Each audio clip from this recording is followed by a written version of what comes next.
Brahmanaidu nomination వేయబోతున్నారు. Vinukonda పట్టణంలోని కారంపూడి రోడ్లోని బ్రహ్మనాయుడు కళ్యాణ మండపం నందు నియోజకవర్గ స్థాయి నాయకులతో ఏర్పాటు చేసిన సమావేశ కార్యక్రమంలో ముఖ్య అతిథులుగా వినుకొండ శాసనసభ్యులు బొల్ల బ్రహ్మనాయుడు, నర్సరావుపేట పార్లమెంట్ అభ్యర్థి అనిల్ కుమార్ యాదవ్ పాల్గొన్నారు. ఈ సందర్భంగా వారు మాట్లాడుతూ రానున్న ఎన్నికల్లో వైఎస్ఆర్ కాంగ్రెస్ పార్టీ కుటుంబ సభ్యులైన మనమందరం ఏకతాటిగా వైఎస్ఆర్ కాంగ్రెస్ పార్టీ గెలుపు కృషి చేయాలని పిలుపునిచ్చారు. 25 రోజులు 25 రోజులు వినుకొండలో జగనన్న ఇంటి వచ్చిన తర్వాత అశేషంగా స్వాగతం పలికిన వినుకొండ ప్రజలకి, దానికి సహకరించిన నాయకులందరికీ కూడా ధన్యవాదాలు. ఎందుకు చెప్తున్నానంటే ఇప్పటిదాకా నిన్న విజయవాడ సభదాన్ని తీసుకుంటే జగనన్న జరిగిన సభల్లో అత్యధికంగా కూడా ప్రజాదరణ కలిగి ఎక్కువ మందికి వచ్చింది వినుకొండ సభ. కదిలినారు, తర్వాత దర్శనాలు వినుకొండ వచ్చేసరికి వినుకొండే ఎక్కువ జనాభా వచ్చిన కూడా చెప్పడం జరిగింది. దానికి సహకరించిన ప్రతి ఒక్కరికి కూడా ధన్యవాదాలు. మే 13న ఎన్నికలు జరుగుతూ ఉన్నాయి. అందరూ కూడా ముఖ్యంగా ఈ నియోజకవర్గానికి సంబంధించి ప్రతి ఒక్కరు కూడా ఇలా చెప్పినట్టు 40,000 పైచీలకు ఓట్ల మెజారిటీ రావాలి, గెలవాలి. దానికి ఖచ్చితంగా మన జరిగిన సభ ర్యాలీ చూసిన తర్వాత అప్పుడు అనుకునేవాడు బ్రహ్మాండ మనకి 25,000 పైన వస్తుంది, 30,000 పైన వస్తుంది. ఒకసారి ఆలోచించేవాడిని అంత వస్తుందా, మళ్ళీ అంత వస్తుందా.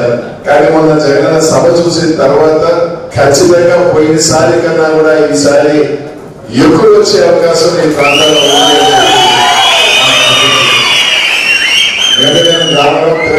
బ్రహ్మాండ తిరిగాడు కాబట్టి మీ అందరూ కూడా తిరిగారు కాబట్టి ఖచ్చితంగా అవగాహన ఉంటుంది. అన్ని రకాలుగా కూడా 40,000 పైసలు ఓట్లు రావాలంటే మాత్రం మీ అందరి కష్టం, మీ అందరి సహకారం, ఈ 28 రోజుల పాటు మీ అందరి కష్టం సహకారం. ఎందుకంటే ఇప్పటిదాకా బ్రహ్మనాయుడు పాత్ర అయిపోయింది. 20 రోజులు ఆయన చేయగలిగింది మహా అంటే దండం పెట్టి తిరగడం వరకు. ఇంకా నుంచి చేయగలిగింది, చేసేది మెజారిటీ ఇప్పించగలిగేది ఇక్కడున్న మీ ముందున్న మీ నాయకులు, ఇక్కడున్న పైన నాయకులు అని చెప్పి మీ అందరికీ కూడా తెలియజేస్తాను. పల్నాడు నియోజక పార్లమెంట్ లో మీ అందరికీ కూడా బ్రహ్మనాయుడు 25,000 ఎమ్మెల్యేనే, 35,000, 40,000 ఎమ్మెల్యే కానీ ఇక్కడ బ్రహ్మనాయుడు కన్నా కొంచెం స్వార్థం ఎక్కువ. నాకు మీరు ఎక్కువ మెజారిటీ ఇస్తే ఎక్కడైనా నాకు అక్కడక్కడ తగ్గితే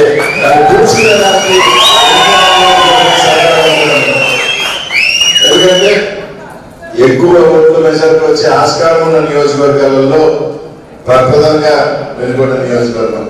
ఇంట్లో మీరు ఎంత ఎక్కువ ఇస్తే తగ్గితే దీన్ని కాపాడే అవకాశం ఉంటుంది. కాబట్టి ప్రతి ఒక్కరిని కూడా ఉపయోగపడతా ఉన్నాం. అదేవిధంగా మీ నియోజకవర్గంలో స్పెషాలిటీ ఉంది. బ్రహ్మనాయుడు ఎట్టైనా ఓడిపోవాలా అని చెప్పి పాపం కొంతమంది పందం పెట్టుకొని తిరుగుతా ఉన్నారు. ఎట్టయినా సరే ఆయన ఓడగొట్టాలి. వాళ్ళు గెలిచా ఎప్పుడు కూడా నేను ఒకటే చెప్తాను, నేను రాజకీయాలలో కానీ దేంట్లో మనం గెలవాలని ఆలోచన చేయకుండా ఎప్పుడు కూడా గెలుస్తాము. ఎప్పుడు పక్కన ఓడిపోవాలంటే వాడికన్నా ముందు మనం ఓడిపోతాం. ఎందుకంటే